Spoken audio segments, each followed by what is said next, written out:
오늘은 고 김상덕 그 활동가 그 15주기 그 추모 기념을 해가지고 한자 권리주간 2021년도 지금 행사를 하고 있는 중이고요. 오늘은 지금 4시부터 해가지고 간병전쟁의 현주소 그리고 그 해법은이라고 하는 주제를 가지고 지금 세미나를 지금 하려고 합니다. 원래 약속했던 시간보다 지금 약 한 10분 정도가 좀 늦게 시작되어져서 죄송하다는 말씀 먼저 드리고요. 그리고 오늘은 전체적으로 보시면은 지금 발제가 3분이 있습니다. 그래서 혹시 이제 나중에 온라인 토론이 있고 그러면은 진행을 하려고 그러는데, 먼저 그 강주성 선생님 그 간병 시민연대 활동가로 계시고요. 예전에 우리 건강생 네트워크에서도 열심히 활동을 해주셨던 그런 선생님입니다. 먼저 선생님의 발표를 병원 간병 실태, 그 간병 서비스 개선 방향이라고 하는 주제를 가지고서 발표를 듣도록 하겠습니다. 잠깐만요. 네, 방금 소개받은 간병 시민연대 활동가인 강주성입니다. 오늘 이야기는 일단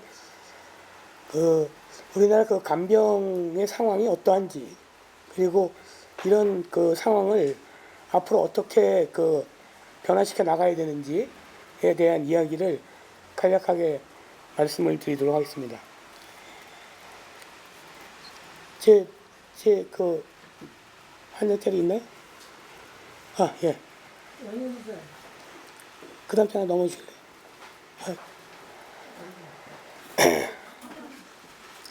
일단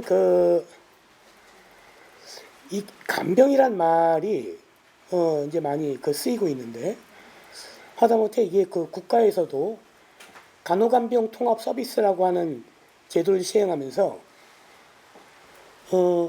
간호와 함께 간병이라는 말을 이제 쓰고 있습니다.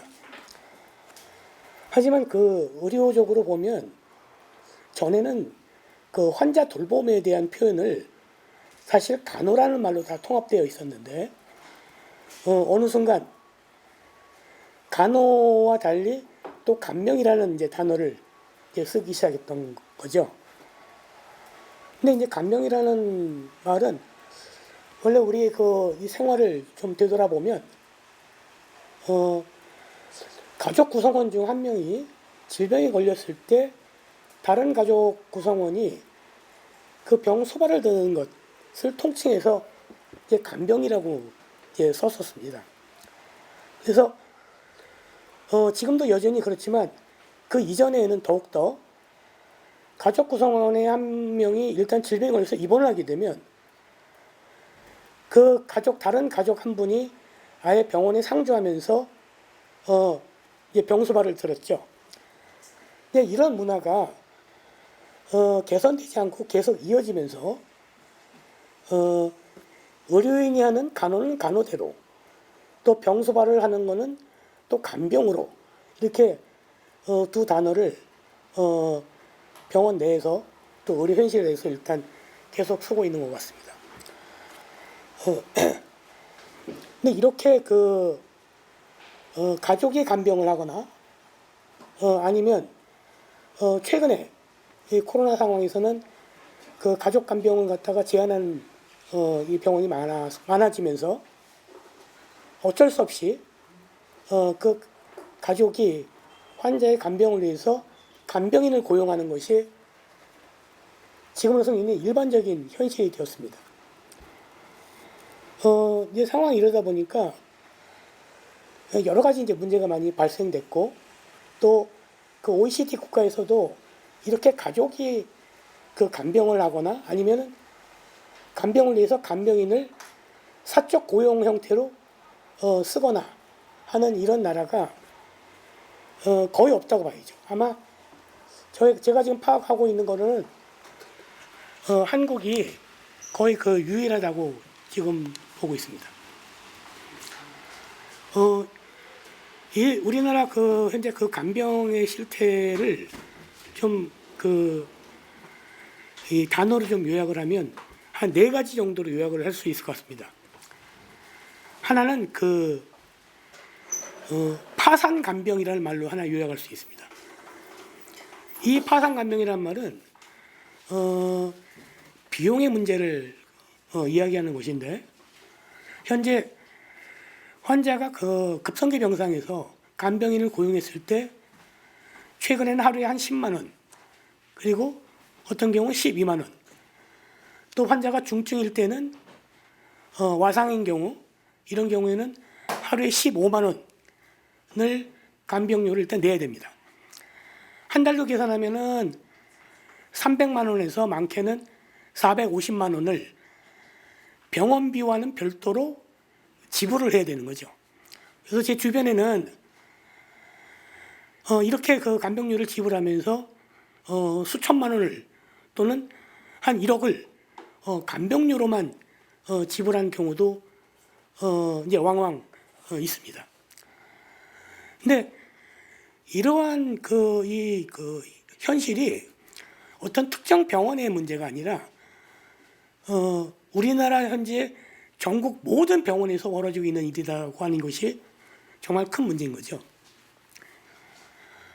그래서 현재 환자 돌봄에 대한 비용을 전적으로 그 환자와 그 보호자가 질 수밖에 없는 현실, 이것이 현재 우리나라 그 간병 문제에서 가장 심각한 문제 중에 하나다라고 일단 보고 있습니다. 결국 이제 전에는 가족이 간병을 하면서 제일 걱정이 됐던 거는 병원 비용이었죠. 치료 비용이었는데, 지금은 이제 치료 비용, 그러니까 병원 비용에 대한 보장성이 강화가 된 이후에는 그 전에 안 보였던 간병에 대한 비용이 훨씬 더 이제 크게 보이기 시작을 한 겁니다. 두 번째 문제로 이야기될 것은 저질 간병입니다. 이거는 이제 간병의 질의 문제를 얘기하는 것인데, 현재 우리나라 이 간병인 숫자를 물어보면 아무도 모르죠. 왜냐하면 뭐 조사한 바가 없습니다. 몇 명인지도 모르고 어떤 분들이 어떻게 와서 어떻게 일을 하고 있는지도 모릅니다. 이게 이제 우리나라 현재 간병에 대한 이 수준인데, 아시는 분들은 이제 아시겠지만 병원에 가서 이제 간병인을 쓰게 되면은 60대 이상의 고령의 간병인들이 거의 대부분 배치가 됩니다. 또 그 중에서도 최근에는 중국 동포 간병인뿐만이 아니라 간병인을 구하기가 어려워지니까 동남아에 있는 분들이 간병인으로 많이 일을 하게 하고 있습니다. 이러다 보니까 이분들은 전혀 그 환자 돌봄에 대한 교육을 받지 못한 상태에서 병원으로 들어와 가지고 실제 환자 그 돌봄에 투입되는데, 이 과정에서 각종의 그 의료 행위도 이 간병인들이 같이 수행을 해야 되는 상황인 거죠. 뭐 석션이라든가 소변줄 갈기, 또 각종 뭐 소변량 체크, 그리고 뭐 피딩, 이런 여러 가지 그 의료 행위를 아무런 꺼리낌 없이, 그러니까 병원도 별로 문제 의식이 없고 또 간병인도 별로 그것이 그 문제가 되지 않는. 왜냐하면 이렇게 너무 오랫동안 관행적으로 해왔던 것이기 때문에 서로가 문제 의식을 가지고 있지 않았던 겁니다. 그러다 보니까 이 각종의 어떤 사고, 의료 사고도 많고 실제 그 환자와 어떤 소통 자체도 문제가 되다 보니까 정서적 교감도 부족하고, 그래서 전반적으로 환자와 그 보호자는 한 달에 굉장히 많은 돈을 간병비로 지불함에도 불구하고 정말 그런 정도의 서비스를 받고 있느냐라고 되물어보면 그것도 아니라는 겁니다. 그래서 우리나라 간병에서 핵심적으로 비용과 서비스 질의 문제, 이 양쪽을 다 놓치고 있다는 거죠. 이건 정말 큰 문제라고 생각합니다. 그리고 세 번째는 선택 간병입니다. 병원이 또는 간병인이 환자를 선택적으로 받는다는 거죠. 그래서 최근에 그 보건복지부가 간호간병 통합 서비스 병동을 이제 그 시행을 하면서 실제 보호자 없는 병원을 만들겠다. 그리고 또 간병인이 없는 병원을 만들겠다라고 했음에도 불구하고 정말 그러한 취지에 맞게 그 제도가 시행되고 있느냐라고 보면 이것도 그렇지 않다는 겁니다. 현재 병원이 이 간호간병 통합 서비스 병동을 운영하는 행태를 보면 일단 환자의 상태를 봅니다. 그래서 이 환자가 중증이다 그러면 일단 중환자실로 먼저 보내고요. 중환자실에서 퇴원하면 그 환자가 여전히 누군가의 간병을 받아야 된다 그러면 일반 병실을 보냅니다. 그러면 간호간병 통합 서비스 병동에 누가 오냐? 경증 환자가 오죠. 이게 매우 일반적인 겁니다. 이러니까 굳이 돌봄이 상당히 필요하지 않음에도 불구하고 간호간병 통합 서비스 병동으로 들어가면서 결국에는 국민과 환자는 간호간병 통합 서비스 운영하는 데 필요한 수가를 돈을 더 주면서 실제 그러한 서비스를 받지 못하는 이런 아이러니한 상황이 생긴 겁니다. 그래서 지금은 병원도 환자를 선택하고 그리고 간병인도 와서 이분이 와상 환자다. 그러면 저는 이분 간병 못합니다. 하고 다시 돌아가거든요. 그러니까 간병인도 환자를 선택하고 그래서 중간에서 지금 그 사각지대는 결국에는 환자와 그 보호자가 이런 모든 것을 비용의 문제로 다 틀어막을 수밖에 없다는 거죠. 그래서 네 번째는 이 노노간병의 문제입니다. 이 노노간병은 제가 이제 말씀을 이제 아까도 이제 그 이야기했지만 그 노인이 노인을 간병하는 이러한 현재 이 상황이 매우 일반적인 상황이라는 거죠. 어떻게 보면 간병하시는 분도 간병을 받으셔야 될 만한 분들이 오셔가지고 실제 간병을 수행하고 있다는 겁니다. 근데 이거는 선택 간병이나 노노 간병의 문제는 이 병원 간병에 있어가지고 돌봄의 어떤 인력의 문제입니다. 그러니까 병원은 인력이 없다라고 얘기를 하지만 실제 그 인력이나 이런 것들을 맞추기 위해서 사실 그 어려움은 분명히 알고 있습니다. 하지만 이런 문제를 정부가 알고 있음에도 불구하고 그럼 간호 인력을 어떻게 늘릴지, 간병 일을 하고 있는 분들에 대한 그 교육을 어떻게 할지, 어떻게 수급을 할지 이런 여러 가지 문제에 대해서 전혀 대책 없이 국민한테 그저 떠맡기고 있다는 거죠. 근데 이 문제를 풀지 않으면 우리나라 지금 그 문재인 정권이 들어서면서 당시에 그 건강보험 보장성 65%를 70%까지 끌어올리면서 비급여를 급여로 만들어내고 그래서 좀 더 나아지게 하겠다. 이게 문체의 핵심 아닙니까? 근데 여기에는 보장률 계산할 때 간병비는 아예 빠져 있습니다. 네. 간병비는 비급여도 아니거든요. 많은 분들이 환자가 돈을 다 내니까 비급여라고 얘기를 하시지만 환자가 돈을 100% 내는 것은 맞죠. 하지만 이거는 의료비로 상계가 안 됩니다. 병원 영수증에 간병료를 갖다가 기입할 수도 없고요. 나중에 연말정산 때 이건 의료비로 치지도 않습니다. 그래서 이거는 그냥 환자가 간병인하고 사적 계약을 하는 문제이기 때문에 이건 의료비에 아예 그냥 빠져 있는 겁니다. 근데 만약에 이게 하다못해 비급이라도 인정을 받아가지고 만약에 보장률 계산할 때 이걸 집어넣어가지고 다시 계산하게 되면 지금 65%가 뭡니까? 아마 뚝 떨어질 겁니다. 네. 그러니까 이런 문제를 풀지 않으면 우리나라 의료 자체가 정상적으로 돌아가기 어렵다는 거죠. 그래서 우리는 물어봐야 되는 겁니다. 환자 돌봄이 과연 필수 의료냐? 필수 의료입니까? 아닙니까? 라고 우리는 거꾸로 물어봐야 되는 거죠.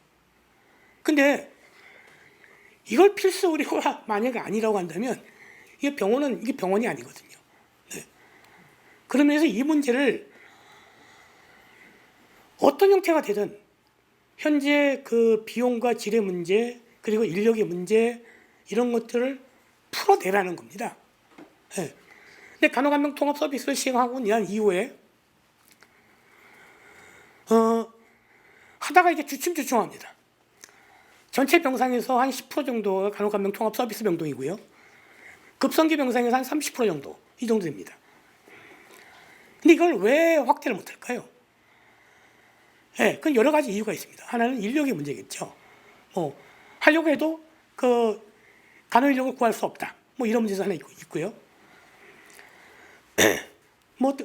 또 하나는 어떻거나 현실적으로 그 간호사들이 실제 그 돌봄에 있어가지고 간병인들이 하는 역할을 갖다가 안 하려고 하는 거죠. 네, 이런 여러 가지 문제들이 있겠습니다. 하지만 그 제도를 시행한 이후에 그 제도 자체의 어떤 문제점도 보완을 해야 될 부분은 있긴 하지만 전반적으로 급성기 병상에 대한 그 해법은 간호간병 통합 서비스를 확장해내는 것, 이걸 기조로 해서 다른 그 정책들이 만들어져야 된다. 그렇게 되지 않으면 쉽지 않겠다라고 하는 말씀을 드리고요. 또 하나는 급성기 병상하고 다르게 만성기 병상 문제입니다. 이 만성기 병상은 통칭 요양병원으로 이야기될 수 있는데, 요양병원은 그 행위별 수가제에 기초한 급성기 병상하고는 좀 다르게 일단 정액제로 운영이 되고 있습니다. 여기에는 간호 기준이라든가 간호 인력 기준 이런 것들이 다 다르게 되어 있죠. 그런 면에서는 간호간병 통합 서비스의 어떤 급성기 병상의 간호간병 통합 서비스의 이 만성기 버전을 만들어서 다른 형태의 어떤 수가 체계, 다른 형태의 인력 체계 이런 것들을 연구하고 그런 결과로 이 급성기와 만성기 어떤 양쪽에 이 체계를 좀 달리 하더라도 이 문제를 어떻든 연구하고 풀어내지 않으면 정말 국민들은 너무 어렵다는 얘기죠. 커뮤니티 케어를 갖다가 아무리 얘기한다 하더라도 이 간병 문제를 제도화시켜서 이 문제를 풀지 않으면 커뮤니티 케어가 완성이 될 수도 없고, 그 커뮤니티 케어는 굉장히 정말 이빨 빠진, 깨진, 금이 간 아마 제도가 되지 않을까 이렇게 생각을 합니다. 네, 여기까지 하겠습니다.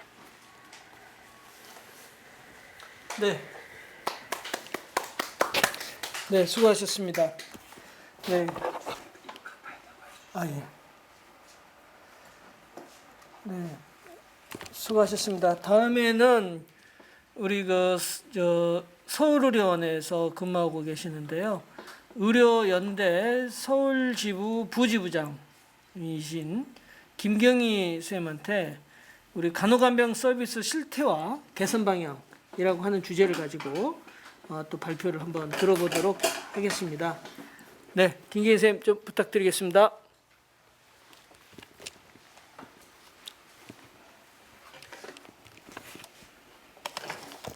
네.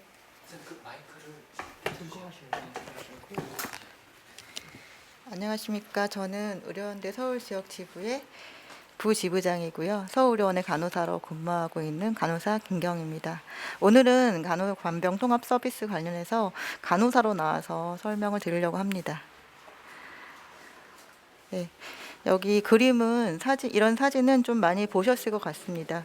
아까 좀 전에 강주성 활동가님의 간병의 현주소를 이야기해 주시면서 이 간병 파산을 얘기하셨는데, 이 그림 역시 간병 파산을 얘기하는 거고, 얘기하신 것처럼 간병비가 치료비보다 훨씬 많이 나온다는 것을 그림으로 알려드리고 있는 사진입니다. 또 이런 기사도 많이 보셨을 겁니다. 팀에 걸린 아내를 갖다가 10년 넘게 간병하다 보니까 나중에 너무 힘드셔서 80대 남편이 아내를 살해한 간병 살인이라는 얘기가 있었었고, 이런 얘기들을 볼 때마다 마음이 많이 아팠었고 간병 지옥이 어떤 것인지라는 생각을 하게 됩니다. 그 간병과 관련해서 많이 고령화 사회가 되면서 훨씬 더 이제 힘들어지는 것을 다 알고 있지요. 그래서 이거는 2012년에 서울시에서 건강서울 36.5라는 것을 발표했고요. 그때 당시에 서울시장님께서 건강정책이라고 하시면서 발표한 겁니다. 3대 그래서 여기서 보면 뭐 건강 격차를 줄이고 질 높은 공공의료를 제공하고 건강을 지원하는 환경을 조성하고 질병 예방 관리, 건강 관리 이런 것들을 얘기하셨고요. 이 정책에서 보시면은 여기 보시면 시민에게 다가가는 서울형 의료 서비스로 해서 보호자 없는 병원이라고 해서 신규 사업으로 일을 한다고 하셨었고요. 그래서 2012년도에 2013년도 2월입니다. 2월에 서울의료원이 처음으로 보호자 간병인 없는 병원으로 해서 환자 안심 병동을 시행했습니다. 처음에 시행할 때 당시에는 200병상 4개 병동에 200병상을 중심으로 시행했었는데 현재는 더 많이 하고 있습니다. 그래서 간호간병 통합 서비스를 보면 일반 병원에서는 간호 서비스를 받으면 입원비를 내고, 간병 서비스를 받으면 간병비는 그 개인이 내는 것으로 되어 있지만 간호간병 통합 서비스에서는 건강보험이 적용이 되고 입원비를 내면 간호간병까지 받게 되는 한 서비스입니다. 서울의료원을 보면 처음에 했던 병원인 만큼 71병동이라 해서 정신과 병동과 재활의학과 병동, 호스피스 병동, 1인실 병동을 제외하고 모든 병동을 다 간호간병 서비스로 운영하고 있습니다. 선택적으로 환자를 받지 않고 모든 병동에서 하고 있고요. 여기서 보시면 이게 지금 얼마 전에 제가 화면을 띄워 본 건데 하루에 17,500원 정도의 이번 기준 병신료를 추가로 내고 있습니다. 하루에 8만 원, 10만 원, 15만 원 이상 내는 것보다야 훨씬 적은 것이지요. 그래서 보면 근데 이렇게 좋은 간호간병 서비스가 왜 갑자기 지금 이 기사는 2019년 기사이긴 한데요. 왜 갑자기 이렇게 이런 간호간병 편차가 큰 통합서비스 지정 병상률이 인천은 40%, 세종은 0% 이렇게 나올까요? 여기 보시면은 서울 인천이 지금 이렇게 간호간병 지정 병상으로 되어 있는데 이 지정 병상에 비해서 제대로 시행되지 않는 이유들을 조사를 해봤습니다. 조사를 해보니 2017년도에는 25.7%, 2018년도에는 31.4%, 그럼 2019년도는 33.4%로 약간씩은 상승하고 있지만 그 의료기관의 참여 비율이 계속 약간씩은 늘어난다 하더라도 확 늘어나고 있지 않습니다. 그래서 이 간호간병 서비스가 6개 주요 광역시와 강기도를 제외한 수도권에서 집중적으로 치료되고 있는 게 보이고 이제 여기 이 표에 나와 있습니다. 그래서 간호간병 서비스를 갖다가 저희가 사업 지침 개정 내용을 보면은요, 간호사 1인이 상급 종합병원입니다. 간호사 1인이 환자를 5명을 봐야 되고 간호사 외에 보조 인력이신 분이 1인당 30명을 봐야 되는 상황입니다. 그래서 개정안으로도 개정이 바뀌었어도 특별히 달라지지 않았습니다. 그러면 재활병동은 어떤가 또 찾아봤습니다. 재활병동 아시다시피 1인 간병이 다 붙어서 간병을 하고 있습니다. 근데 여기서 기준은 1인당 10명, 병원 또 1인당 12명, 주무사는 1인당 30명으로 해서 간호간병 서비스 내용이 이런 통합 서비스 지침 자체가 되게 인력 기준이 되게 열악하게 되어져 있습니다. 이러다 보니까 간호간병 통합 서비스를 하는 곳이 환자는 만족도 놀리지만 간호사는 울리고라는 기사가 계속 나오게 되고 또 간호간병 통합 서비스의 간호사 처우 개선이라든가 인력 확보가 필요하다는 얘기들이 나오고 있습니다. 그래서 간호간병 통합 서비스에 어떤 문제가 실질적인 문제들을 다시 점검할 필요가 있다고 생각한다고 계속 이런 기사들이 나오고 있습니다. 간호간병 통합 서비스를 제가 간호간병 통합 서비스에서 근무를 하다 보니까 환자들의 요구도가 굉장히 높아졌습니다. 요구도가 높아진 만큼 간호사들이 또 인력이 일반 병동에 비해서 간호사 인력이 늘긴 했습니다. 하지만 개인 간병한테 요구하는 것들을 요구하는 경우도 간혹 있고요. 콜벨을 눌러서 뭐 휴지를 주스라는 등 이런 얘기도 있고 상상을 초월하는 일들이 간혹 있습니다. 이러다 보니까 인력은 아까 얘기 드린 것처럼 저희 서울의원 같은 경우도 간호사 한 명이 10명의 환자를 돌보고 있습니다. 10명의 환자를 돌보고 있는데 이렇게 10명의 환자가 급성기 환자고 중증도가 높은 환자가 오게 되면 그 10명의 환자를 다 일일이 개인적으로 다 돌봐드릴 수가 없습니다. 그러다 보니까 간호사의 소진이 굉장히 높습니다. 그럼 거기 옆에서 또 간호조무사는 또 어떻습니까? 간호조무사 및 보조원이 있긴 한데 간호사 환자 40명당 1명을 돌보게 되어 있습니다. 그러다 보니까 간호사들이 너무 힘들다고 하면서 계속 소진을 하면서 사직을 하고 있고 간호사들이 계속 사직을 하다 보니까 병원에는 간호 인력들이 사실 저희 간호사의 지금 구조가 와인잔 형태라고 되어 얘기를 합니다. 나이 든 간호사들은 일단 저처럼 나이 들어서 버틴 사람들은 잘 버티고 있고 중간이 없습니다. 그리고 신규 간호사들이 계속 들어오곤 하는데 신규 간호사들을 교육하다가 간호사들이 소진돼서 나갑니다. 이게 간호간병 통합 서비스의 지금 현재 병동의 문제입니다. 그리고 일부 병동에서는 일부 병원, 저희 병원 같은 경우야 간호간병 통합 서비스를 모든 병동에서 특수과를 제외하고 모든 병동에서 하고 있어서 선택적으로 환자를 받지 않지만 아까 얘기하신 것처럼 일부 병원에서는 선택적으로 받고 있는 걸 저도 확인했습니다. 또 일부 병원에서는 또 중증 환자만을 간호간병 서비스로 보내기도 한다고 합니다. 이러다 보니까 간호간병 서비스를 운영하는 병원 안에서도 병동과 운영하지 않는 병동 사이에 갈등이 또 있습니다. 간호사 간의 갈등이. 이것은 결론은 인력의 문제입니다. 저희 병상은 전 세계에서 보면 병상은 1등인데 인력은 전 세계 꿀등이라고 나와 있습니다. 우리가 OECD 얘기 많이 하는데 1000명당 간호사 활동수가 한국은 4.6명이라고 합니다. 룩셈부르크 보면은 16.3, 4배 이상 4배 정도 되고요. 급성기 간호 병상당 간호 인력도 한국은 0.286, OECD 평균은 1.252명입니다.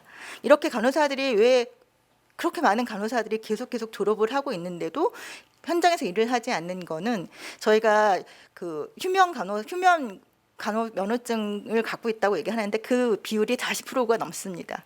이렇게까지 40%가 넘는 이유는 결론은 너무나 열악한 환경에서 일을 하고 있기 때문입니다.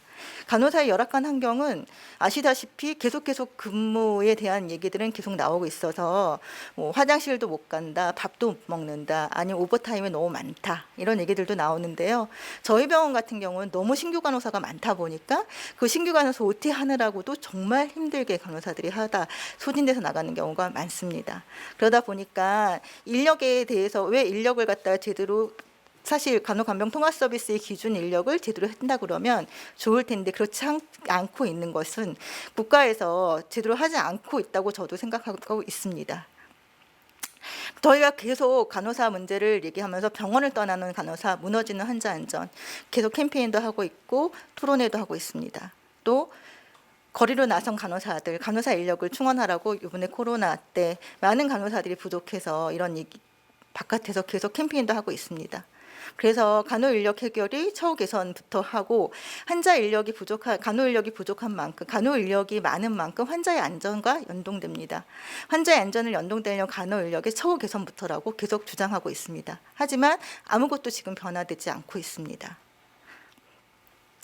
의료연대에서 본 간호간병 통합 서비스 요구 기준은 1000병상에 이상은 급성기 중증도가 높은 상급 종합병원 같은 경우 간호사 1인당 3명의 환자를 보게 하자는 기준이 있고요. 보조 인력 1명이 20명 정도를 볼 수 있게 해달라는 요구가 있고요. 500에서 1000명의 병상에서는 간호사 1인당 4명. 그리고 500병상 이상은 간호사 1인당 5명, 300에서 500병상은 간호사 1인당 5명 등을 요청하고 있습니다. 이렇게 이 요구가 무리한 요구라고 생각하지 않습니다. 이런 기준이 지켜지지 않는다고 한다 그러면 계속해서 간호사들은 사직을 할 것이고 이 사직을 하다 보면 아까 얘기 드린 것처럼 간호 인력 통합 서비스를 하려고 해도 여기에 오실 수 있는 그 간호사들이 없어서 사실은 지방의료원 같은 경우나 공공병원에서 간호사가 구할 수가 없어서 지금 이 통합 서비스 병원을 운영하지 못하고 있는 거거든요. 안 하려고 안 하는 게 아니라 못하고 있는 겁니다. 이런 것들은 아까 얘기 드린 것처럼 처우 개선이 우선이라고 생각합니다. 그래야 환자도 안전하고 간호사도 안전한 나라가 될 거라고 생각합니다. 제가 마지막으로 얘기 드리고 싶은 것은 서울시가 처음 간호사 환자 안심병동을 실시할 때 간호사 인력이 확 늘어날 때 서울시의 의지가 없었으면 그때 당시 아마 못했을 겁니다. 그거는 그 하고자 하는 의지만 있다 그러면 못할 것도 없습니다. 근데 그런 의지가 정말 정부한테 있는 것인지 환자의 안전이나 아니면 거기서 일하는 간호사나 보조원이나 주무사들의 안전을 생각하고 있는 것인지 다시 한번 묻고 싶습니다. 네, 감사합니다. 이제 앞서 이제 김경희 선생님은 간호간병 서비스에 대한 말씀을 좀 주셨는데 지금 이제 소개드릴 분은 조경진 고려 사이버대 교수님이시고 한국 로잘린 카터 케어기빙 연구소 소장님을 지금 역임을 하고 계셔요. 예, 그래서 오늘 조경진 선생님한테 가족간병 노동과 이 숨겨진 환자 드러내기 요 관련해서 오늘 좀 말씀을 듣도록 이렇게 하겠습니다. 이번에 환자 권리 주간을 맞이해서 이렇게 같이 자리를 함께해서 아주 기쁘고요.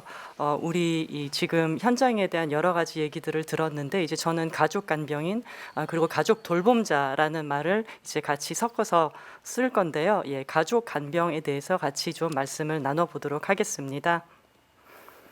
예, 가족 간병인 일단 우리가 조금 규정을 해야 되겠죠. 예, 우리가 아까 좀 전에 우리 활동가 선생님께서 말씀하신 것처럼 누군가가 입원을 하게 되었을 때 옆에서 그 정말로 너무나도 열악한 침상에서 간병을 돕는 이제 그런 가족분들 우리가 직접 해보기도 했고 옆에서 지켜본 적도 많았을 겁니다.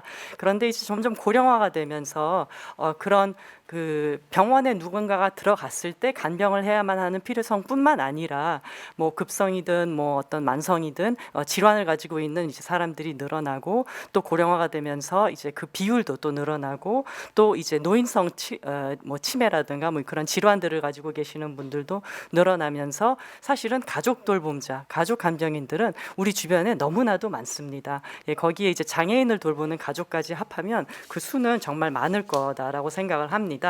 하지만 문제는 무엇입니까? 조금 전에 말씀들을 이제 하신 것처럼 가족 간병인의 수는 정확히 집계되고 있지 않습니다. 예, 왜 그런 걸까요? 예, 지금 우리나라에서는 이제 여러 가지 법적인 제도적인 장치를 통해서 국가에서 정기적으로 통계를 내는 작업들이 있습니다. 예, 예를 들어서 이제 노인 통계 같은 것들은 정기적으로 이루어져서 이제 노인분들이 이제 인구학적으로 얼마나 되는지 그리고 어떤 질환들을 가지고 계시는지 어떤 경제적 어려움들이 있는지를 이제 나라에서 다 파악을 하고 이제 복지 정책으로 적절하게 그들에게 이제 다가가는 그런 식의 어떤 그 프로세스가 가능하다라는 거죠. 하지만 가족 간병인은 뭔가 제도화되어 있는 어떤 법적 근거나 이제 지원의 근거 이런 것들이 없기 때문에 그들이 누구인지까지도 규정을 하기가 어렵고 그리고 얼마나 되는지를 파악하기도 어렵고 그래서 그 어떤 서비스에 대한 욕구나 이런 것들을 파악하기 어려워서 이제 아무것도 진행이 되지 않는 이제 그런 실정에 있다고 보시면 되겠습니다. 그런데 가족 간병인은 사실은 제 주위에도 많습니다. 그리고 저도 사실은 가족 간병인인데요. 되게 많아요. 그렇지만 공식적으로 드러나 있질 않죠. 예, 공식적으로 드러나 있진 않는데 왜 보이지 않는 것일까요? 거기에 대해서 잠깐 같이 생각을 함께 해주셨으면 좋겠는데요. 일단 우리가 뭐 기업체에서 일을 하거나 또는 뭐 어디선가 이제 활동을 하면 다 사회인으로서 활동을 하잖아요. 예, 간병인들은 간병을 하느라 사회 활동을 하지 못합니다. 예. 단적으로 말씀을 드리자면 경제 활동을 하기가 어렵다라는 거죠. 그래서 경제 활동을 하는 일반적인 사회 장들에서 우리가 그분들을 만나보지를 못하는 겁니다. 그런데 그분들이 그러면 나는 간병을 한다, 나는 가족 케어기버다 이렇게 막 주장을 하고 다니느냐? 그렇지 않습니다. 왜냐하면 본인의 정체성을 간병인으로 두고 있지 않기 때문입니다. 자기는 1차적으로 가족으로서 그렇게 돌봄을 수행을 하고 있는 거죠. 근데 그 돌봄의 지점도 굉장히 애매합니다. 처음에는 엄마가 잘 지내시는지 내가 일주일에 한 번 집에 방문을 하면서 체크를 하는 걸로 시작을 했다가 그 다음에는 화장실 가시는 것이 이제 어려워지시고 그 다음엔 약을 잘 안 드시는 것 같아서 내가 투약 관리도 하고 이제 점점점 그 일들이 많아지는 거죠. 그래서 언제부터 내가 엄마 케어를 했지? 이제 이런 지점들이 애매해지면서 자기가 하는 일이 언제부터 돌봄이었는지 아니면 그냥 딸로서의 역할이었는지 이제 이런 것들이 굉장히 애매하다라는 거죠. 그리고 우리가 지금 사실은 그 뭔가 그 환자 권리 주간 안에서 이런 집단들이 어떤 목소리를 내고 조직화를 할 수 있으면 좋겠다라는 어떤 전제를 가지고 이런 일을 하는 거잖아요, 그렇죠? 근데 왜 조직화가 안 될까? 저는 항상 그 문제를 가지고 좀 고민을 했었는데 미래를 내다보고 먼 미래를 내다보고 조직화를 하기가 굉장히 어렵습니다. 지금 당장에 굉장히 뭐 심각한 문제들이 많기 때문에 그런 부분도 있고 그리고 굉장히 고립되어서 생활을 하기 때문에 이제 조직화한다는 게 이제 어렵다라는 것이 있고 예, 지금 우리는 그래도 시민사회가 굉장히 많은 발전을 해와서 많은 지원단체들도 있고 이제 옹호단체들이 있죠. 하지만 아직은 돌봄자나 가족 간병인에 대한 인식이 그렇게 많이 퍼뜨려지지 않은 상태인 것 같습니다. 그래서 이런 자주 모임하고 옹호단체가 없다라는 점도 이분들이 이제 눈에 잘 안 보이는 이유가 아닐까라는 생각을 합니다. 예, 그런데 원래 투명 인간이었냐? 아니었다라는 거죠. 예, 왜냐하면 이제 저 같은 경우는 원래 그 보건을 어느 쪽에서 접근을 했냐면 그 문화를 비교하면서 접근을 해왔습니다. 저는 이제 문화를 공부를 하는 사람인데 같은 의료지만 한국에서의 의료와 미국에서의 의료가 다르고 남미, 라틴 아메리카, 뭐 칠레, 아르헨티나 이런 나라에서 의료가 또 다릅니다. 예, 그래서 이제 그런 어떤 그 문화적인 관점에서 제가 이제 보건 의료 체계 같은 것들을 좀 비교 분석을 하는 작업을 해왔는데요. 근데 원래 투명 인간이라는 것은 아니고 이제 미국 같은 경우를 보면은 이제 이 가족들이 굉장히 이제 잘 조직화돼 있고 이분들을 옹호하는 단체들도 굉장히 잘 돼 있다라는 것을 이제 발견을 할 수가 있습니다. 예, 그래서 지금 제가 한 3가지를 제시를 하고 여기 보여드리고 있는데요. 굉장히 적극적으로 굉장히 많은 활동을 하고 미국의 은퇴자 협회나 알츠하이머 협회 이런 데하고도 굉장히 긴밀하게 일을 하면서 뭐 국회에 들어가서 이제 우리를 위해서 이런 것들을 해달라라고 아주 당당하게 요구도 하고 그러고 있더라고요. 그래서 이제 이게 그냥 원래 가족 간병인이 이제 투명한 사람은 아니다라는 얘기고요. 거기에 굉장히 이제 중요한 어떤 그 촉발제가 있죠. 예, 법적인 근거를 가지고 그런 집단을 국가가 인정을 하고 있느냐의 문제입니다. 예, 그들을 눈에 보이게 하는 제도. 그 다음에 법적 개념, 규정이 있는가의 문제인데요. 예, 법적 근거를 가지고 이제 돌봄자에 대한 제도화가 미국에선 이루어졌기 때문에 이제 이렇게 어떤 옹호 단체들이 굉장히 크게 활동을 할 수가 있다라는 거죠. 예, 물론 뭐 미국이 사실은 그렇게 좋은 비교 준 거는 아닙니다. 왜냐하면 이럼에도 불구하고 국가에서 하는 일은 굉장히 미미하더라고요. 그렇지만 이제 워낙 시민 단체들이 활발하게 잘 조직되어서 또 그런 부분을 잘 메꿔주고 있는 그런 예를 드리고 싶었습니다. 자, 그러면 이제 얼만큼이나 될 것인가 이제 약간 좀 우리에 대한 통계는 없어도 이제 다른 나라들의 통계를 보면서 얼만큼의 그 인구 비율이 이 가족 간병 돌봄을 하고 있는가를 이제 볼 수가 있는데요. 예, 미국 같은 경우에는 5,300만 명의 가족 간병이 있다고 얘기를 합니다. 5명 중에 1명 꼴이거든요. 예, 그리고 이제 고령 사회화가 이제 더 지속이 되면서 저는 더 늘어날 것이라고 보여지고요. 예, 그래서 이제 미국하고 영국에도 이런 문제 의식들이 굉장히 사회적으로 이제 많이 이렇게 뭔가 이렇게 공유가 되고 있습니다. 근데 이제 이들을 들여다봤더니 위기라는 말을 많이 쓰거든요. 예, 돌봄자의 위기, 케어기버의 위기 이런 말을 많이 쓰더라고요. 그래서 왜 위기에 그렇게 직면해 있는가를 보니까 돌봄 가치에 대한 인정이 일단은 없었기 때문에 이 사람들을 지원을 해줘야 된다. 이게 지금 영국인데 옆에 영국의 전략인데 이제 일단 인정을 해줘야 되고 그 다음에 자원을 분배해줘야 되고 그 다음에 이 사람들의 욕구를 대변해줘야 된다. 그래서 이제 3R이라는 이런 제도로 굉장히 이제 활발하게 이제 그 사회의 어떤 인식도 개선을 하고 이제 제도를 변화하려는 그런 움직임들이 있더라고요. 예. 그다음에 이제 미국 같은 경우에는 이렇게 assist라는 말을 그러니까 raise라는 말을 썼어요. 그래서 일단은 어디서 시작을 해야 되느냐? 그 가족 간병인의 노동, 그 노고가 사실은 되게 이 사회를 유지하고 재생산하는 데 중요하다. 그러니까 이런 인식에서 출발을 하는 것 같습니다. 그러니까 우리가 지금 뭐 여러 가지 제도와도 얘기를 하고 이제 그럴 것이지만은 사실은 일반 시민 한 사람 한 사람이 그 가치에 대해서 인정을 해주는 것, 아, 저 사람이 굉장히 지금 소중한 일을 하고 있구나라는 것을 아는 것이 되게 중요한 것 같습니다.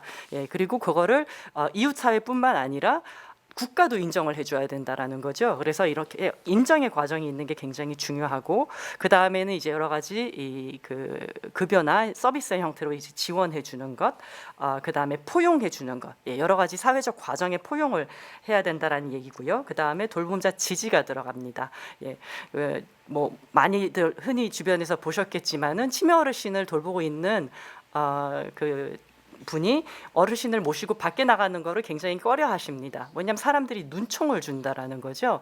예, 눈총을 주기 전에 우리 어머니도 옛날에 치매가 있으셨다, 얼마나 고생이 많으시냐, 이런 얘기를 건넬 수도 있는 건데, 이렇게 사람들이 이제 부정적으로 이제 보고 그다음에 낙인을 찍으려고 하는 이런 것들이 아직 있어서 인식 개선을 해야 되는 건데, 예, 지지라는 것이 이제 굉장히 미시적으로는 개별 사람들 사이에서, 크게는 이제 국가적 차원에서 이제 우리가 볼 수가 있는 거죠.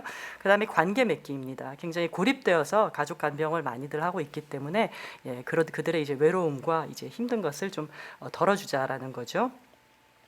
그러면 이제 왜 위기에 처해 있는가? 예, 그 아까 그 간병 파산이라는 말씀하셨잖아요. 예, 근데 간병 파산 굉장히 중요한 것 같습니다. 간병에 그만큼 비용이 많이 들어간다는 얘기거든요.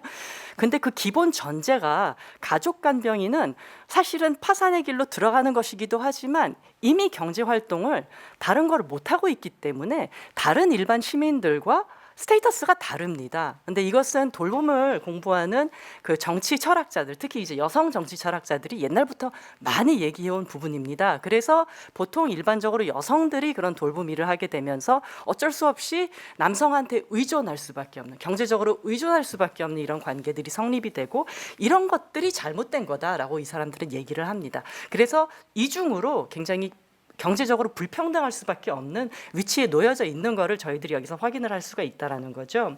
예, 그런데 자기가 경제적인 어떤 자립을 하지 못하면 우리 같은 사회에서 온전한 시민으로서 생활할 수가 없는 거잖아요. 그래서 이런 어떤 그 경제적인 문제가 굉장히 크다라고 하겠습니다. 그래서 그 정치 철학자들이 이제 얘기하는 게 바로 그겁니다.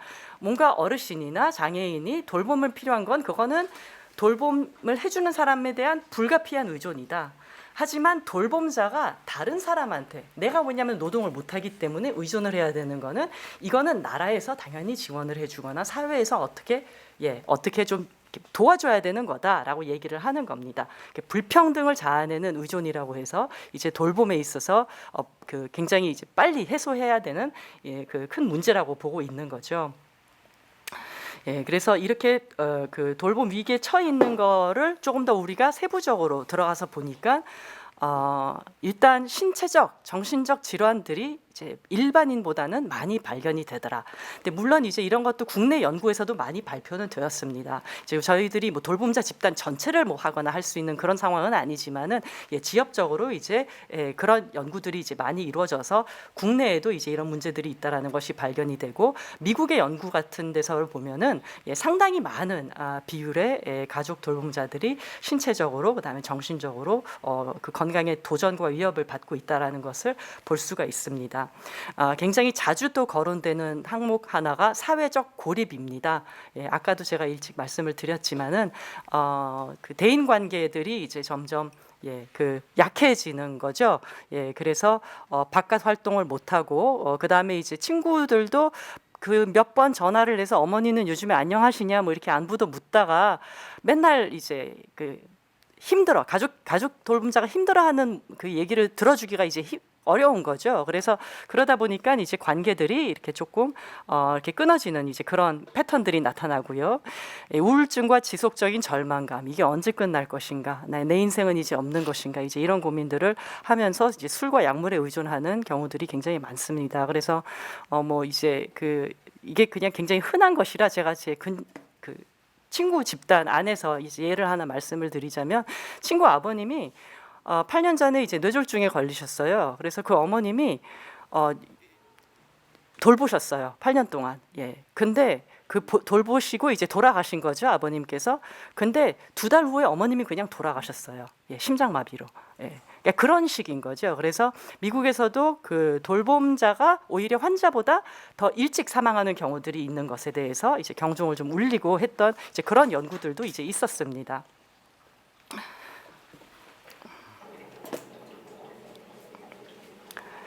예, 또 하나 이제 발견되는 그 중요한 것은 이분들이 이제 언젠간 돌봄이 또 끝날 수도 있는 거여서 특히 이제 젊은 분들이 점점 더 돌봄을 많이 하고 있는데, 그러니까 지금까지 이제 노노케어가 굉장히 일반화돼 있다가 점점 이제 그 자녀들이 이제 돌봄을 이제 수행을 하는 경우들도 많이 볼 수가 있는데, 간병이 끝났더니 부모님이 이제 돌아가시고 뭔가 이제 나도 사회 활동을 해볼까나 했더니 강사는 변해 있더라라는 거죠.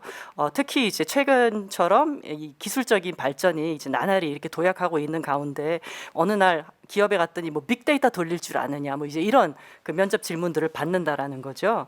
예, 그런데 경력 단절로 인해서 사회 활동을 하기는 어렵고, 예, 그리고 본인이 했던 돌봄을 생산적인 일로 인정을 안 해줬었기 때문에 그것을 사회에서도 인정을 안 해주는 거예요. 그래서 이런 문제 때문에 이제 특히 이제 남자분들한테서 많이 발견이 되더라고요. 공황 장애가 있으시거나 이제 대인 기피증 같은 것이 이제 생기시는 거죠. 뭐냐면 자신감이 많이 상실이 된 겁니다.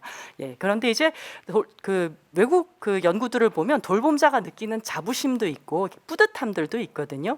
예, 근데 우리 사회는 그걸 우리가 인정을 안 해주기 때문에, 예, 그런 것은 이제 없고 힘든 것밖에 없고 사회에 나갔을 때는 뭐 별로 한 것도 없는데 우리가 왜 그 경력을 인정해줘야 돼? 뭐 이제 이렇게 되는 거죠.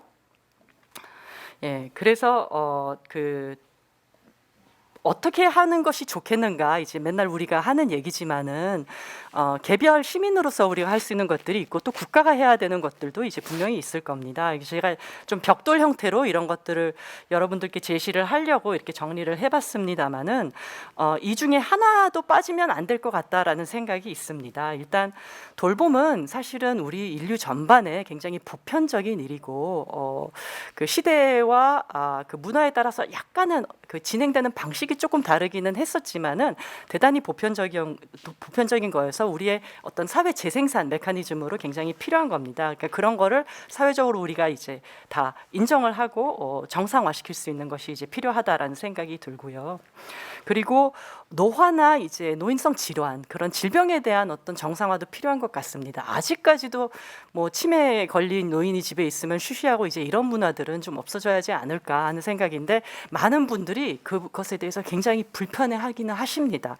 예, 근데 사회가 바라보는 시선이 부정적이기 때문이죠. 그래서 최근에 뭐 드라마나 이제 이런 것들을, 영화나 이제 이런 것들을 통해서 뭐 최근에 더 파더 같은 영화도 굉장히 많은 그 주목을 받았고, 뭐 나빌레라 같은 우리 드라마도 있었잖아요. 이제 그런 것들을 통해서 인식이 많이 개선되고 있기는 한 것 같습니다. 하지만 적절한 서비스를 받으면 돌봄자도 행복할 수 있고 환자도 행복할 수 있다라는 그런 인식들이 조금 이렇게 많이 퍼져야 될 것 같습니다. 예, 그리고 돌봄 노동에 대한 합당한 인정이 이제 그 기초에 딱 깔려 있어야 될 것이라고 생각을 하고요. 예, 사회적 합의가 대단히 중요한 것 같습니다. 이제 저희들이 정책 얘기하고 제도화 얘기를 많이 하지만 그것에 대해서 이제 국민들이 다 설득이 되고 이것이 진짜 필요하다라는 그런 어떤 그 합의의 지점들이 분명히 있어야 할 것이고요. 그런 것들이 이제 있으면 국가는 국가대로 제도적으로 법적으로 이것을 진행을 해야 되겠죠.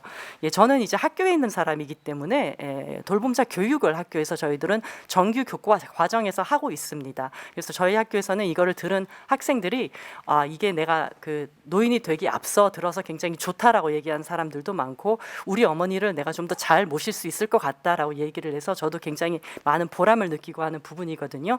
근데 이제 장차 앞으로 우리가 좀 인식의 전환을 통해서 유치원 때부터 노화에 대해서 아이들한테 가르치고, 그리고 돌봄에 대해서 그 가치에 대해서 가르치는 것들이 중요하지 않겠나 하는 생각이 듭니다. 그리고 가족 돌봄자하고 요양사 사이에 항상 어떤 갈등적인 그런 관계가 부상이 되는 게 저는 항상 안타까웠습니다. 그런데 이제 어떻게 하면 이제 두 집단을 협력하는 집단으로 그렇게 그 만들어낼 수 있을 것인가, 이제 이런 부분들에 대한 고민들이 좀 필요한 것 같고요. 그런 프로그램들은 외국엔 굉장히 많더라고요. 그러니까 한 팀으로서 협력을 해서 우리는 최소한의 돌봄을 한다라는데, 이제 여기서는 뭐 이렇게 그 가족 구성원이 유양사 선생님을 좀 뭐 하대한다든가, 또는 유양사 선생님은 가족한테 뭐 네가 엄마한테 언제 신경 썼어? 뭐 이런 태도를 갖는다든가, 아니지, 그런 갈등들이 있는 건데, 그런 것들의 간극을 좀 줄여나가는 프로그램들을 제공을 하고 있더라고요. 그래서 그런 협력하고 이제 연대가 가능하면 되게 좋겠다라는 생각입니다. 그리고 국가에서도 이제 가족 요양사들을 뭔가 이렇게 급여를 주는 형태가 이제 있기는 하잖아요. 근데 아직 너무 미미하고, 가족 돌봄자분들 만나면 이게 별로 도움이 안 된다라는 얘기들을 많이 하십니다. 그래서 이제 그 점에 대한 개선도 많이 필요할 거다라고 생각을 합니다. 예. 마지막으로 이제 좀 정리를 하자면, 작은 실천 큰 결실에 대한 제가 나름 적어놓은 부분인데요. 가까운 관계에서 시작을 한다는 것은 주변에 굉장히 많으실 거예요. 눈을 이렇게 좀 크게 뜨고 보시면은 친구분들 중에 집에 환자가 있거나 또는 어르신이 계시는 이제 그런 분들 계실 겁니다. 그래서 따뜻한 말 한마디가 굉장히 중요하다라는 것은 제 경험을 통해서 굉장히 많이 느꼈고요. 그리고 공공부문의 지원과 변화에 주목하자. 그리고 요즘에는 이제 서울시가 조금 앞장서서 많이 하고 있는 것 같습니다. 그래서 각 구에서도 뭐 요양사 선생님들을 위한 여러 가지 조례들을 만들어서 이제 진행을 하고 있더라고요. 근데 그때 목소리를 낼 수 있는 것, 이런 것들이 굉장히 중요할 것 같고요. 저희 학교의 제자 중에는 돌봄자 지원 쪽으로 소셜 벤처, 사회적 기업을 만들어서 운영하는 사람이 있습니다. 그래서 우리가 시민 부문에서도 할 수 있는 것들이 굉장히 많다라는 것을 좀 열린 상상력을 가지고 접근을 할 수 있으면 좋겠습니다.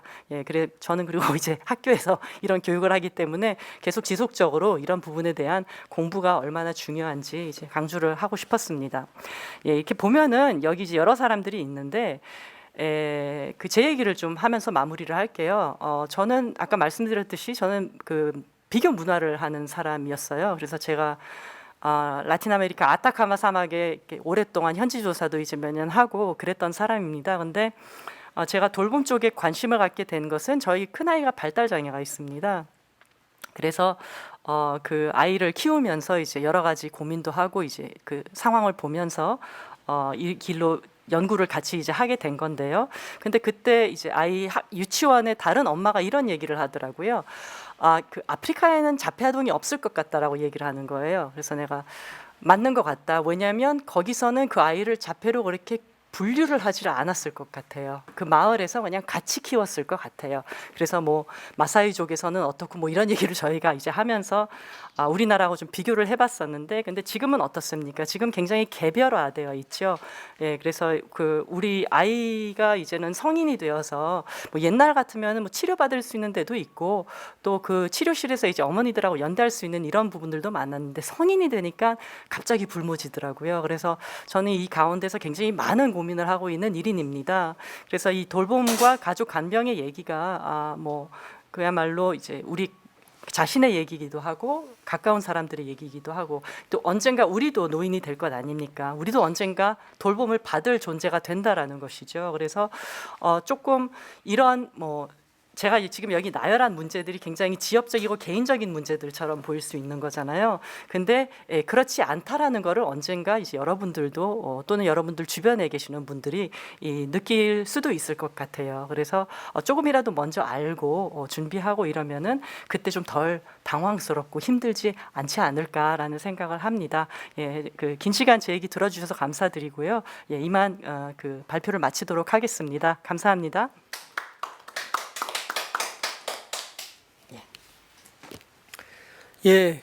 감사합니다. 수고 많으셨고요. 앞서 세 분 발표 너무 인상적으로 잘 들었습니다. 지금 이제 우리 강주성 쌤은 전체적으로 이제 간병 문제가 전반적으로 어떻게 되어 있는가 하면서 이제 파산 간병, 저질 간병, 그리고 이제 선택 간병, 그리고 노노간병, 네, 그렇게 이제 또 말씀을 주셨고, 그다음에 우리 김경희 선생님은 이제 간호간병 통합 서비스가 지금 서울의료원에서 최초로 시행이 돼가지고 지금 시행이 되고 있지만, 어쨌든 지금 이 문제가 좀 뭔가 정체되어져 있고 그 서비스를 지속하기가 상당히 지금 어려운 그런 여건에 있기 때문에 뭔가 정치적이 됐든지 어떤 여러 가지 어떤 제도적인 좀 뒷받침이 되지 않으면, 그 결단이 있지 않으면 어렵다, 이런 말씀을 좀 해주셨습니다. 그리고 우리 그 조경진 교수님은 그 뭔가 돌봄에 대한 어떤 철학이랄까요? 그 어떤 그런 문제들을 좀 깊이 있게 좀 우리한테 생각해 볼 수 있는 성찰의 시간을 좀 주신 것 같습니다. 그 돌봄이 필요한 분에게 대해서 돌봄이 주는 부분은 좀 불가피한 의존이라고 한다고 하면, 실제로 이제 돌봄을 하는 그런 간병 제공하는 그런 분들을 사회적으로 인정하고, 그리고 뭔가 지지하고, 그리고 뭔가 대변하고 포용하고 하는 뭔가 그런 흐름으로서 이렇게 돼야 되지 않나 하는 그런 내용들을 상당히 좀 절절하게 잘 말씀을 해주신 것 같습니다. 오늘 이 그 발표와 이어서 그 토론을 한번 좀 같이 좀 해주시면 좋겠는데, 방금 보니까는 그 김신혜 선생님께서 영국에서 사례를 좀 말씀을 그 글로 좀 올려주셨어요. 케어 액트법을 이제 좀 만들어 가지고 거기서 영국은 그 돌보는 사람들한테 어떤 그 수당 같은 것을 지급해줬던 뭐 그런 문제들도 이제 언급을 해주셨습니다. 사실 지금 이제 그 지역사회 통합돌봄법이 이제 발의가 준비되어지고 있고, 여러 가지 이제 이 관련 제도가 깊이 있게 논의가 되어지고 있는 상황인데요. 이 돌봄에 관한 영역은 사실 이제 좀 어떻게 보면은 그동안 좀 중심적으로 많이 못 다뤘던 것이 아닌가 싶은데, 오늘 이런 그 논의가 굉장히 소중하다 하는 생각이 들고, 앞으로 이런 내용들이 제도화 될 수 있는 그런 자리들을 조금 더 적극적으로 만들어 나가야 되지 않을까 하는 어떤 그런 생각을 좀 했습니다. 혹시 그 저기 보고 계신 쪽에서 무슨 어떤 질문이 있으시면 좋은 것 같고요. 지금 저기 김신혜 선생님이 오셨던 것은 여기 보니까 전 국민 통계를 해가지고 그 어떤 돌보고 있는지 어쩐지 이런 거를 갖다가 좀 파악하는 이런 것이 좀 선행이 돼야 되지 않겠나 하는 것이 좀 말씀 있으신 것 같고, 그리고 이것이 이제 우리 모두 일이라는 공감대가 있어서 법 제정이 됐고, 그리고 이제 가족 책임을 넘어서 사회 책임이라고 하는 그런 것인데, 어쨌든 뭐 그런 영국의 제도 소개하면서 이게 이제 가족 책임 구조 문제가 있어서 완전히 없앤 것은 아니다, 뭐 그런 말씀도 주신 것 같습니다. 뭐 좋은 참고할 만한 말씀이신 것 같고요. 혹시 뭐 또 다른 질문 없으시면은 지금 발표하셨던 선생님들 중에서 다른 선생님들 발표 들으시면서 느꼈던 점이라거나 코멘트 이런 거 있으면은 좀 간략하게 좀 말씀하면서 마무리하면 어떨까 싶은데, 강주성 선생님 혹시 뭐 더 하실 말씀 없으세요? 네.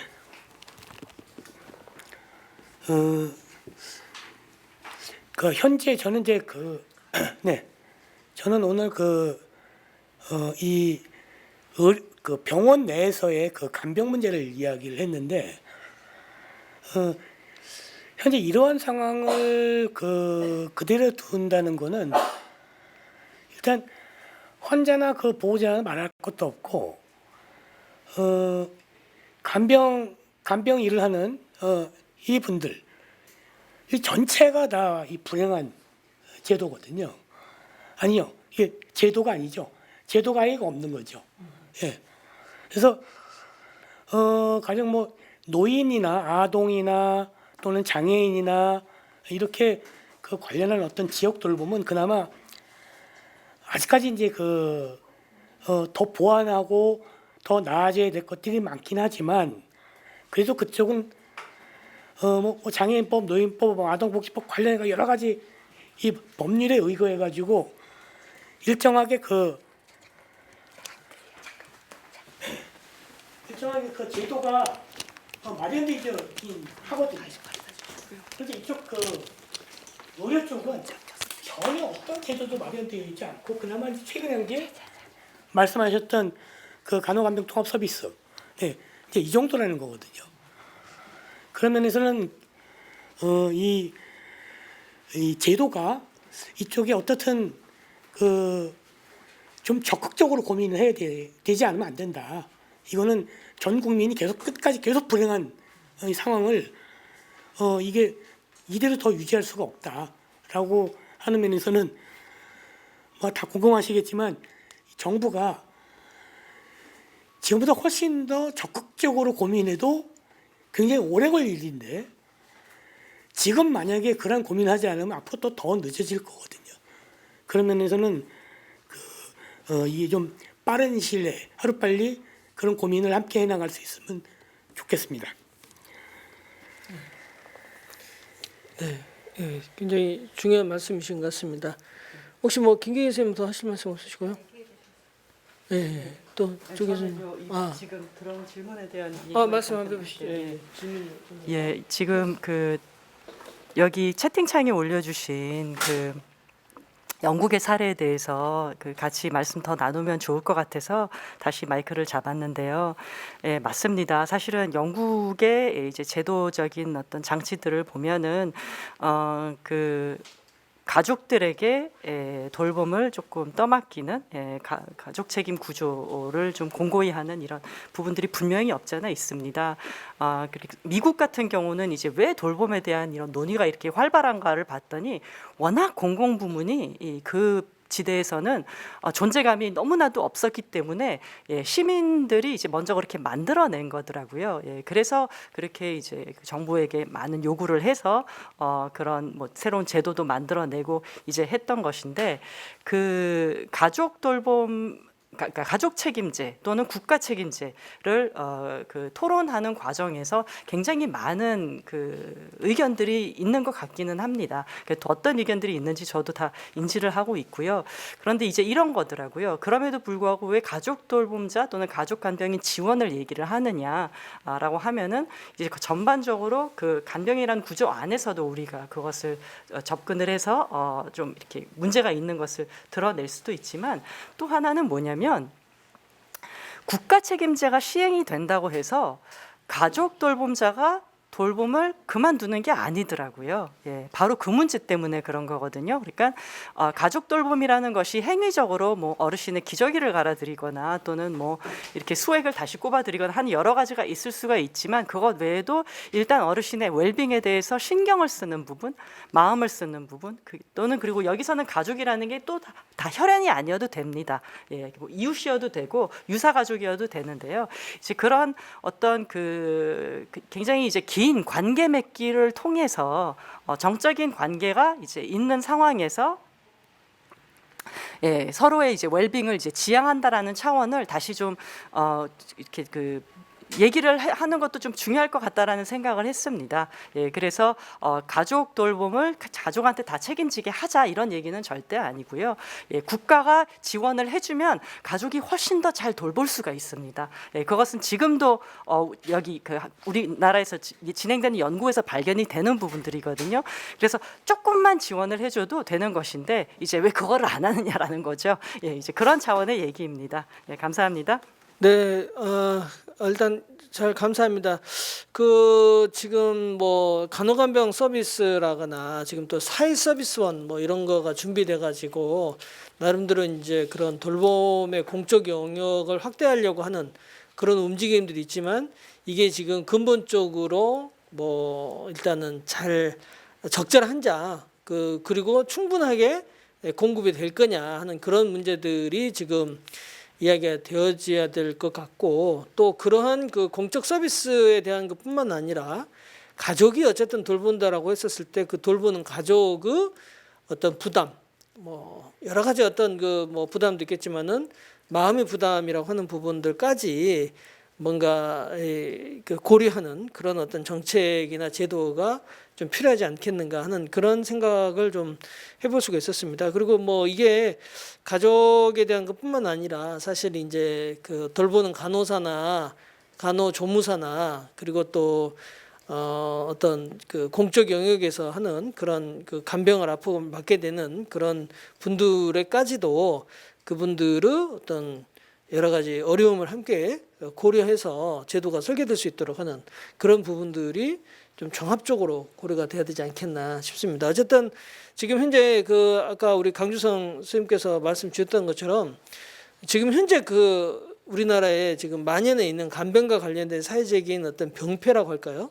그런 문제들은 이번 기회에 좀 시급하니 논의되고 최대한 개선될 수 있도록 우리가 지금 그 물꼬를 잡아가야 될 그럴 필요가 좀 있겠다 하는 어떤 그런 생각을 좀 해봅니다. 온라인으로 혹시 마이크 켜고 물어보실 분 계실까요? 저 타이프 쳐가지고 질문하기 어려우신 분이 있다면 혹시 있으세요?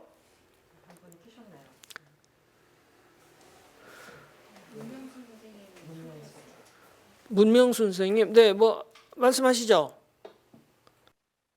저는 지금 실질적으로 병원에서 간병 일을 하고 있는 간병사 협회 분회장으로서 간병 일을 하고 있는데요. 저희가 생각해도 그 간병 그 시장에 문제점이 많이 있다고 생각을 합니다. 생각하는데 간병사들의 오직하면 생활전선에 뛰어서 간병을 하겠냐마는 간병사들의 문제점도 많고 정책적인 면에서도 문제가 많고 이 보호자들의 간병사들에 대하는 태도라든지 이 시장에서 문제점이 그냥 어떤 문제점이라고 딱 집어서 말하기는 좀 힘들고요. 이게 굉장히 우리가 한 18년 전서부터 이 제도화 좀 만들어서 간병 시장을 좀 제도화적으로 만들어 가지고 좀 바꿨으면 쓰겠다는 말을 우리가 누누이 해왔습니다. 그런데 그게 갈수록 지금 시장에서는 간병사들이 가족들이 간병을 못하기 때문에 가족 간병을 안 하기 때문에 간병사들이 봐야 하는 실정에서 그것도 모자라 요양보호사 제도가 생기는 바람에 병원 간병사는 특히 더 없어졌어요, 많이. 그러다 보니 중국 사람들이나 교포들이 많이 들어와서 이 시장에 간병사들의 물을 다 흐려놨어요, 많이. 뭐 그 사람들이 그렇다는 게 아니라 전체적인 시장의 물이 흐려져서 이렇게 더 심각한 가족 간병이라든지 뭐 요양 간병이라든지 병원 간병이라든지 등의 문제 되는 점들이 참 많다고 저희는 생각을 해요. 뭐 돈이 뭐 10만 원, 15만 원 이런 게 문제가 아니라 질적인 것에 대한 제일 우려가 저희는 제일 걱정입니다. 간병을 하고 있지만 이런 모든 것들이 걱정이라는 것을 많이 알고 있지만 이상의 세상에 그 우리나라의 그 간병 흐름은 이상하게 돌고 있기 때문에 이건 제도화돼야 된다는 거는 확실한 것 같다고 저희는 생각을 하고 있어요. 저희들도요. 그런데 이거를 이슈화시켜서 말하는 사람도 없고 목소리를 내는 사람도 없었고 저희가 18년 전에부터 계속 문제시켜서 법제도화 시켜달라는 말을 수없이 해왔는데 안 돼 있는 이 문제점에 대해서 진짜 깊이 생각을 해야 된다고 저희도 생각을 하고 있습니다. 이상입니다. 예, 그 제도하던 영역에서의 간병 이 문제를 그러니까 병원이라고 하는 그런 영역에서의 지금 간병 이 문제는 지금 뭐 간호간병이라거나 이런 쪽으로 지금 하고 있고 장기 요양과 관련해서 이제 제가 요양 이 부분은 이제 요양 서비스로 이제 되어지고 있는 부분인데 어쨌든 지금 이제 우리 문명순 선생님께서 말씀하셨던 간병에 대한 이런 문제를 좀 제도화하는 이런 것을 좀 더 적극적으로 뭔가 고민해야 되지 않느냐 하는 그런 말씀으로 지금 좀 드렸습니다. 혹시 뭐 문명 선생님 말씀에 대해서 혹시 더 코멘트 하시거나 이럴 분 계실까요? 예. 네, 없으신 것 같습니다. 혹시 뭐 또 저 플로어에서 또 다른 의견 있으시거나 코멘트 있으실까요? 예, 이게 지금 손설학 선생님이 이제 아까 테드 유튜브를 하나 그 연결시켜 주면서 해외에서 아마 이런 그 관련한 논의들을 좀 들을 수 있다 이렇게 좀 해주셨는데 아마 좀 참고해서 좀 봐주시면은 그 좋겠습니다. 예. 자, 그러시면은 지금 저 추가적으로 하실 말씀이 없으시면은 이상 저희 그 환자 권리 주간 관련해서 간병 문제를 좀 말하고 그 개선 방안을 모색하는 오늘 이 자리는 마치도록 하겠습니다. 예, 감사합니다. 굉장히 뜻깊은 시간이었던 것 같습니다. 감사합니다.